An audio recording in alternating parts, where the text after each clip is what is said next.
Podcast with our host, Ed Lyon. Ed, how are you doing today, sir? I am doing great as I usually am this time of week, and have had a couple of conversations with business owners about the holy grail of owning a business, which is ultimately having something that they can sell. That happens a lot more often than taking a company public, selling a business to private equity or managers or competitors as part of a roll up happens every day. It's a great thing for a business owner to achieve, but it typically means the biggest tax bill of their life. So today we're going to talk with my longtime friend Brad Etheridge, who works with business transition advisors. We're going to talk about a way that some of those owners may be able to create a buyer for their own company and sell it tax free. And thank you, Ed and Neil. And So, on top of that, can you hear me okay? yeah, we hear you great. Okay. And on top of that, one of the things I've noticed with the business owners that have looked to sell, or maybe it's part of their succession plan, is they have a concern for the employees that helped them build the business, number one. And number two, as you had mentioned, they don't want to pay capital gains tax on the sale of the business, understandably so. Right. And number three, all the DNA they put in the company, they don't want in somebody else's hands to screw it up. Um, one of the stories I love to tell, and Ed, you and I have been involved in several of these transactions, is one of the other things that really bothers them. Most of these business owners are very independent. They don't play well with others No, in the no, sandbox. no. That's the reason they're running their own business is because they are like the three of us, unemployable. Yeah. Yeah, they don't like to take answers from anybody. In fact, BTA, who I'm with now, the only reason I joined BTA is we are an ESOP. So I don't have to report to anybody. I'm one of the owners of the company, and that's a big deal. But when you're selling the company, one of the things that almost every transaction has, it doesn't matter if it's private equity or a competitor or a group of independents buying the business, they don't want the owner or owners walking out the door the day of the transaction because it scares the employees. Right. They want these owners to hang around for a while, usually 2 to 3 years Hmm. on a workout contract. So imagine, I love telling the story of the owner. Imagine that you're sitting in your office on a Friday morning and you're looking out your glass because they usually put you where everybody can see you. Right. And you see one of your key employees who's been with you for the last 10, 15, 20 years walking down the hallway, and they're holding a cardboard box, and sticking Right. out of that box is, their favorite plant and a picture of their family and their pencil cup and the world's greatest dad cup sticking out of that. And all you can do to help these people that just got fired is hold the door open for them because you don't Yeah. have any power.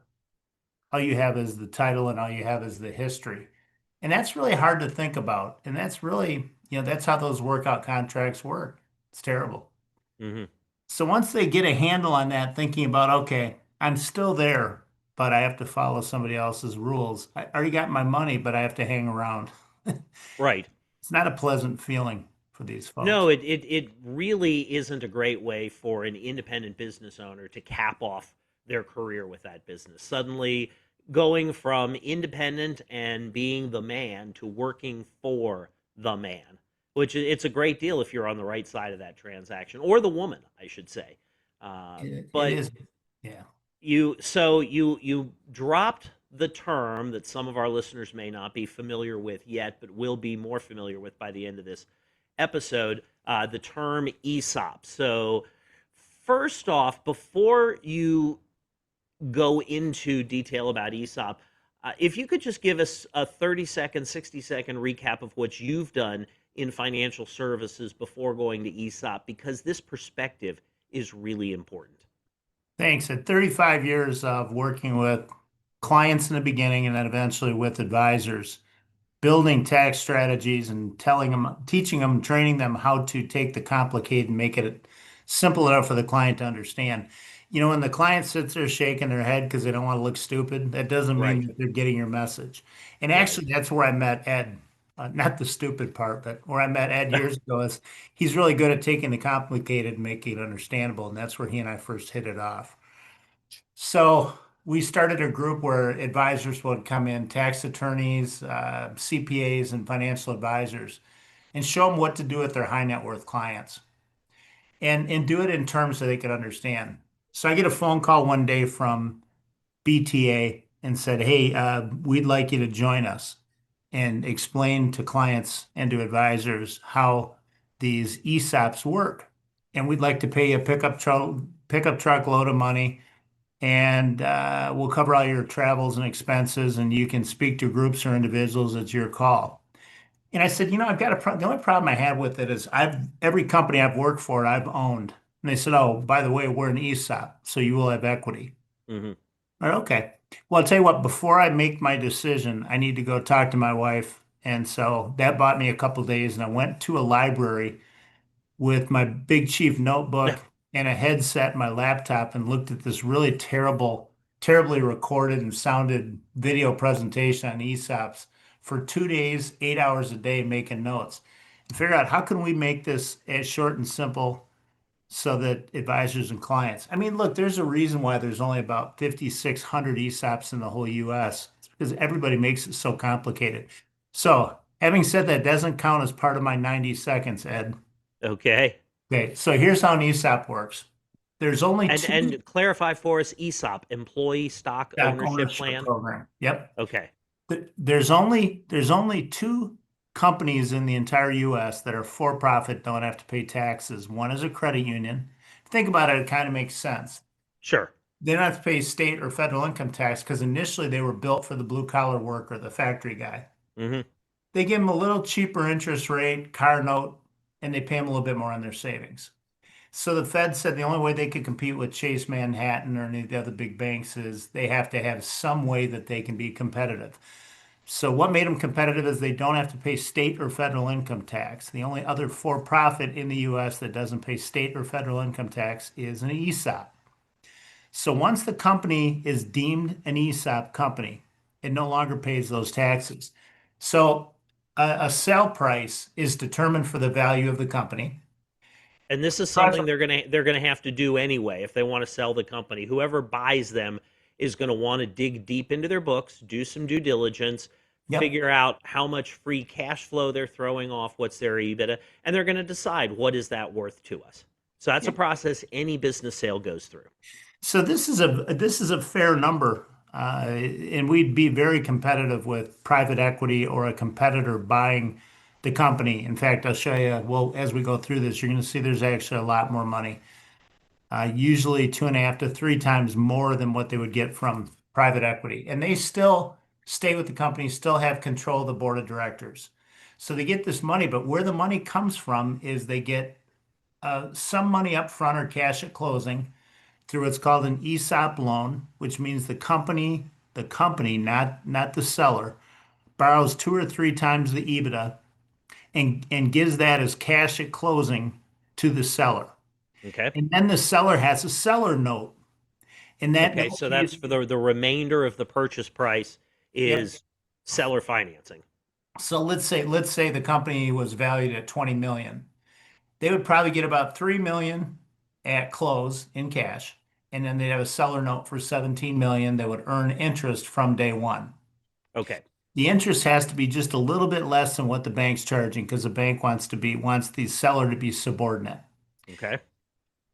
That interest will continue to be paid until the bank note's paid off. And by the way, those are 5-year notes, the Okay. bank notes. Hmm. If the bank note's at 6, they want the client to take no more than 5. And we're going to explain why that's important. But okay, so now most of our clients pay off their 5-year note in about 3.5 years. So they devote every dollar, including the taxes they no longer have to pay. They still have profit they're making because they're still operating, and they want to quit paying interest on that note.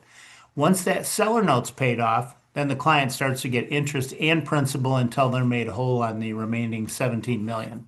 Okay. So the bank note gets paid off first. We eliminate the higher interest rate first. Once the bank loan is paid off, which can be faster than on schedule, the client's company starts paying the client back.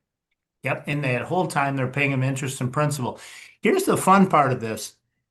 We want that company to continue to grow and do well. So the CEO or the owner in this case continues to get paid to run the company. So they're not giving up their salary or their employee benefits. As long Okay. as they have their hand on the rudder, they're not only going to get interest on their note, they're still going to get their salary, they're still going to get their corporate car. Okay. Now, if they sold to private equity, that doesn't happen this No, way. private equity doesn't care. They're they're in there moving fast and breaking things before the ink is dry on the deal. That's right. And you have no control as the seller. So imagine if they're making 300,000 a year. So they're getting their 300,000 a year. Now they're getting 5% on 17 million. Go ahead, Ed. They're picking up, That's going to be 85,000. Wait, yeah, 5% on 17 million. 10% on 17 million is Right. 1.7. No, that's 1.7. 850,000. Thank you. 850,000 a year in interest right off the get-go, plus their salary. So as an advisor, you've got some money you need to deal with. And by the way, that interest is taxed as ordinary income. So there's no fun Mhm. play on that, which means Ed and you Well, that's and where I come in. that's right, to go back and figure out how to cut back the taxes. Right. And Right. there's a lot of strategies for that. Uh-huh. So the advisor has assets under management. There should be some life insurance sold too to cover off that debt. Hmm. And usually at a $20 million sale, there's about 400,000 a target. I help build that, but I don't broker it. I spent my life doing this. We Hmm. don't sell insurance. We don't compete with the advisor for AUM. We don't take a piece of the case. We're Hmm. paid based on the sale price of the company, which means we're on the same side of the table Right. as the seller. Your interests are aligned with the 100. seller. The more money they get, The more the more money we money make. you make. Yeah, and the clients really like that. In fact, we had one say that to us in New York about 12 days ago, right, Ed? He Yep. says, okay, I get it. I get Yep. it. You want us to sell the company for more money and because then you get paid more. How do you get paid? I said, we get paid a ton. Yeah. How do you compete with your competitors? I said, we charge more than probably 75% of them. Well, you sound proud of that. And I said, I am. What you should be asking me is who puts the most money in my pocket? Because if we're representing the seller, we want to Right. we want to develop more money for the company that's going to be paid and paid back with the tax-free exempt status of the company. Yeah, And this is something we talk about on the Lyon Share podcast all the time. If you're paying more for tax advice and you're spending less on taxes because of it, your net cost of complying with the tax law, meaning your actual tax bill plus your cost of complying, goes down. So you can frequently make more money by paying more for the right thing. what ends up in your pocket Yeah. at the end of the day. Yeah. So So what we've got here is a structure where instead of going to an outside party like private equity or somebody who's doing a roll up in your industry, you create an ESOP and the ESOP becomes your buyer, but you are essentially in charge of the buyer. So you're not on opposite sides of the negotiating table, maybe your catty corner to each other. You're negotiating your own sale to essentially your own entity. The entity gets bank financing to start the payoff. You then get paid off on your own seller note. And at the end of that, tell us about what you like to call the second bite of the apple. well, let's do capital gains first and then the second Okay. by example. Okay. If you structure it properly, and we do, one of the big things that puts us very much in favor with the Republicans, where that seller has now risked everything, including probably their first mortgage, to find the cash to build the business. Hmm. And then all of a sudden, at the end of it, the IRS and the state is going to take 35% of the capital gains on the sale of the business.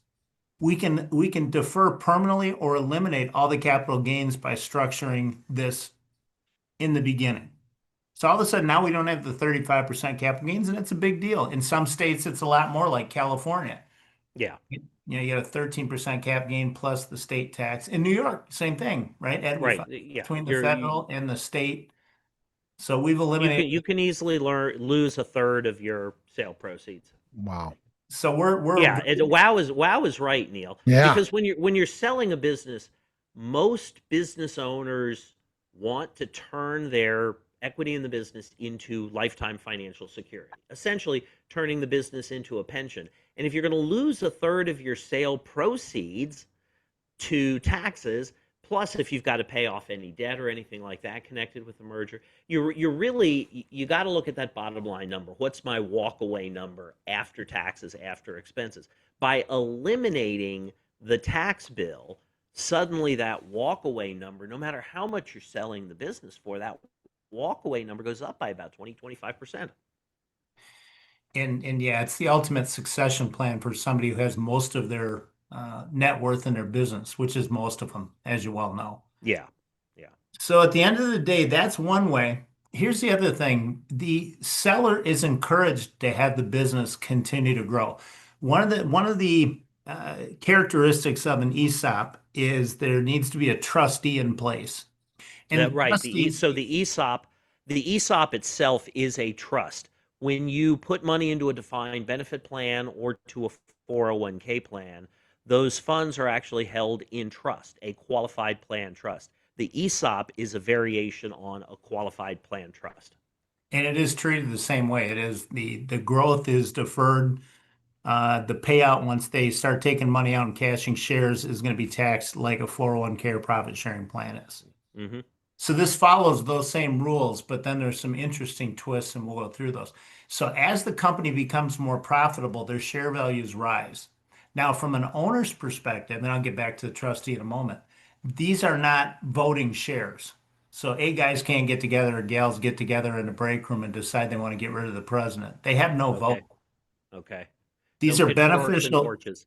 These are beneficial interest shares, and they go into an account that's a qualified plan. And as the company becomes more profitable, their share values rise. So my favorite story to tell is this little hot sauce company, and you would all know it. It's located in the Inland Empire, just outside of Los Angeles. They have Hmm. about 35 employees. There was an elderly Hispanic woman who'd been there since day one, and she ran the loading dock.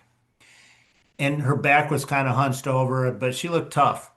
And they decided after a year of being an ESOP, they wanted to have an employee meeting now that the employees are owners, talking about how to increase the sales and how to become more profitable. So they brought everybody together outside the loading dock and said, okay, we're looking for ideas. How do we grow sales? And that elderly woman raises her hand and they said, sure, what's your idea? And she said, make the hole at the top of the shaker bottle bigger. So when they put hot sauce out, more of it comes out. They did that and it raised their sales You, you, 22% the you first know, year. 22%. Every so often, we're in the presence of genius. I'm talking Newton sitting under the apple tree, genius. Watson, come quickly, genius. Make the hole in the top of the hot sauce bottle bigger and I know. increase sales 22%. Wow. Now take it back to that company not being an ESOP. She's running the loading dock. All she's doing is creating more work for herself. Why would she ever bring that up? Because now it's going to raise her stock value. Right. You She's know, not just an employee on the loading dock. She is an owner. So the ESOP is a great way to take the employees who have gotten you where you are, reward them, and give them even more incentive to keep doing the things that are putting you in this position. you see less accidents, you see less trucks backing into walls. People are you see, you're not going to see five guys at construction uh, zone leaning on their shovels because you got four people who are stockholders watching over him or her. Right. It makes everybody think they all row the boat in the same direction. Right. So it creates retention. No doubt. Oh, heck yeah, it I does. mean, I Yeah. think about the ownership when it's hard to get employees to work hard.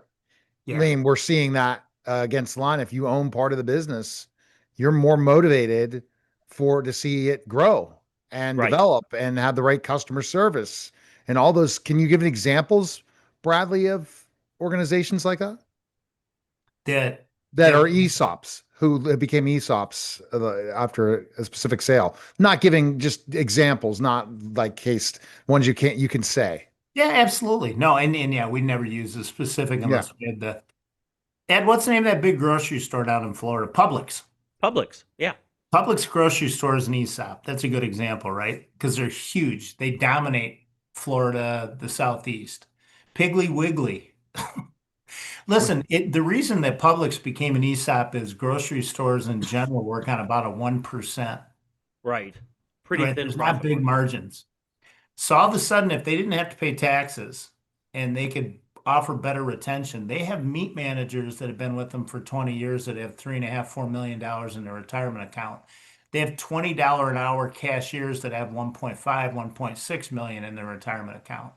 Yeah. And go I into know a I know pub. surgeons and physicians who don't have 3.5 or $4 million in their retirement account. Exactly. Um, yeah, so there's certain types of companies that it doesn't work for that you can't do. Hmm. That's a handful, but like gross, just about every construction is awesome. Um, that, and by the way, Publix is the largest in the US. This just shocked me when I was looking at go to work with BTA. I think it's 5,635 or 6,535 ESOPs in the entire US. And I'm going, why is that number so low? Right.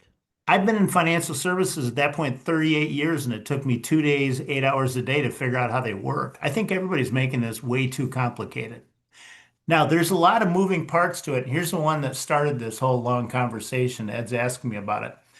Because the seller agrees to subordinate to the bank and take a slightly smaller haircut on the interest rate, how do they get even with that? And how they get even with it is they get warrants. Now, here's how the warrants. We'll look at the day that the company becomes an ESOP and say, how much would bridge financing cost us if we went out in the open market? And for those of you not familiar with bridge, I think all of you are familiar with bridge lending. But right now, bridge Yeah. rates are about 12, 12 and a half unsecured. So they agree to take 5. So what's the spread? 7%. So we'll calculate the day of closing and say, here's what you could have collected on that seller note. And we'll multiply it by the number of years it's going to take to pay them off. And we'll come up with a warrant value. So the basis on the warrant value is the day we close, we're going to determine what the company is worth. So here's that example. Let's say the company's worth $20 million at the point of close. We just took a $3 million note out, an ESOP note from the bank. The company did, not the seller. All right, so the seller doesn't Right. guarantee. Seller's not liable. Right. By the way, banks love ESOP notes because it's the same people running the company and there's less drag on the company because there's no taxes. The default Right. rate is near zero. And then we borrowed $17 million in the seller note. So we just took $20 million out of $20 million valued company. How much is that company worth the day we close on the ESOP? Go ahead. There's no wrong. So we've said 20 million. Yeah. And we just borrowed 20 million. Right. Right. So if we're using GAAP accounting, the company's worth zero. We got a $20 million company. Oh, the company, right. Yes. Right. You've got zero net equity after the 20 million in debt. The IRS doesn't agree with that. They're going to come in and say, hey, wait a minute, you still have a building, you have employees, you get some future contracts. They're going to tell us how much the company's worth. And it's $20 million company is going to probably be worth about $1 million according to the IRS. Okay. So the strike value on these warrants or these shares that have to be redeemed by the company is going to be based on the company worth $1 million. Okay. Okay. So now we're going to look ahead to the future. Usually to pay off the entire 20 million to the seller, you're looking at between 8 to 10 years. Now, keep in mind they're earning interest along the way, so they're still happy. Mhm. But the day they've received their final payment on the 17 million, within 90 days, the company has to redeem those warrants or shares at the then value of the company. So if that seller took the company from $1 million to 40 million, Right. They're based on 39 million of growth. and the company has no choice. They have to redeem those warrants within 90 days. And you say, where are they going to come up with that money? Well, they're probably going to have a pretty large stock of cash, and I'll explain why. But if they don't have any debt anymore. They can go borrow it. Right. And they've paid no taxes for 8 to 12 years. Yeah. So that's called the second bite of the apple. So I'm trying to figure this out, especially for our listeners that are not tax gurus like Ed Lyon. understanding, so an ESOP is developed off of a sale of business, or that's the only way an ESOP can be created? The ESOP is created and then the ESOP buys the business. So you're not going to create the ESOP Uh, until you're ready to sell. I see. And this is a way that what about the business after that fact of selling? So Ah, let's say you build this business and a construction business, for example, and you okay. build you want to sell it, you sell it as an ESOP. It's really going to help your employees to stay on and to keep who is really managing that then? Thank you. Thank you for that question, because if I was with the client and they weren't asking those kind of questions, I don't keep talking. Otherwise, their head's doing this, and Ed and I have been through this so many times. These are Yeah. leading questions that I want to hear. The guy or gal who's selling the business is still running the business. That's why they're continuing to get their salary. Now, it doesn't mean they have to be there 80 hours a week. Right. If they could get the desired results on their 5-year look forward and they could do it on 20 hours a week, they work 20 hours a week. The employees are not running the company. The board of directors, just like in any other company, appoints the president, the CFO, the CEO. In this case, our selling owner is still going to retain control of the board. So if they want to continue to run the company and they're at market rate for Hmm. what they're taking in salary, right? Otherwise, the trustee is going to say, whoa, whoa, whoa, back up here a minute. The trustee is put into place to have a fiduciary responsibility to act in the best interest of the employee owners. So Right. all the employee owners have the trustee to protect against the owner dipping into the cash to buy a Ferrari, because that would Okay. be a business expense, right? Yeah. Looting them. So the So relationship is the the CEO, owner, the board of directors, the trustee. And by the way, the trustee is selected by the seller. We'll parade trustees in front of them. We try to find ones that have experience in their form of business. If they don't like the trustee, 6 weeks later they can fire them. But we usually put pretty good trustees in front of them and they get to select the trustee. They mhm. don't answer to the trustee. As long as the company is doing what it said it was going to do in its 5-year look forward, they'll never hear from the trustee. And this is really, really important. It's an important thing. So they still have control of the company. My company lost no clients in 2020. We lost no ESOPs during any of the COVID. My Mhm. competitors can't say that. We structured these to be semi-bulletproof. Now, we didn't see COVID coming. I'm not trying to be No, nobody overly did. aggressive, but we structured these to be able to handle the ups and downs of different industries. Yeah. As an example, we usually use about 65% of whatever the customer claims they think their next 5 years are going to look like. So we leave a cushion. Yeah. And that cushion is managed by their financial planner. That cushion is there to make sure that when some of these shares need to be bought back, which is what we're going to talk about, the company has the cash to do it. Yep. So these shares, go ahead, Ed. No, I was going to say I know that we are on a hard stop for the close, so I want to make sure we're getting close to when we have to stop. But I want you to be able to get your contact information out so that anyone who has questions can reach out to you. What we're talking about here is a way to sell the business. You're creating a special purpose vehicle, an ESOP trust to buy the company. You can continue to operate the company, do even more for your employees, start pulling money out of the company long before you're actually retired, and have a very nice tax-free portfolio to live on for the rest of your life at the end of the transaction. So, Brad, if you want to give us your website, your cell phone, your smoke Sure. signals location, whatever it is. And they can reach out to Ed too, because I know you guys know Sure. Ed, Neil, whatever. It's Brad. It's B Etheridge, Etheridge,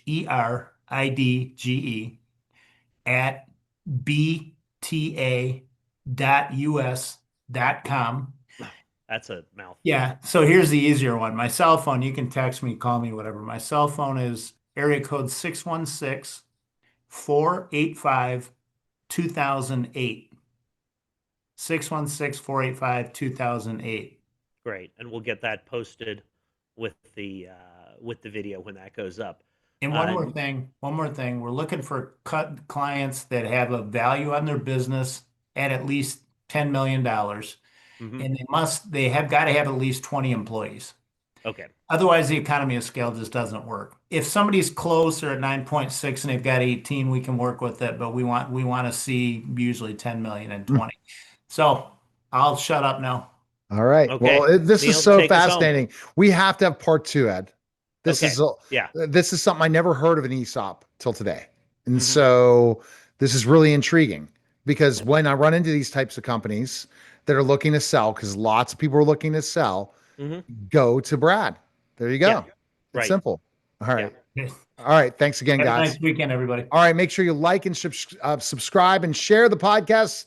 Give it a 5-star review to the podcast, the Lyon Share Podcast. Appreciate it, guys. And we'll talk soon. That was the special simulcast, the Neil Hayes Show and the Lyon Share Podcast, guys. Take care. Take care.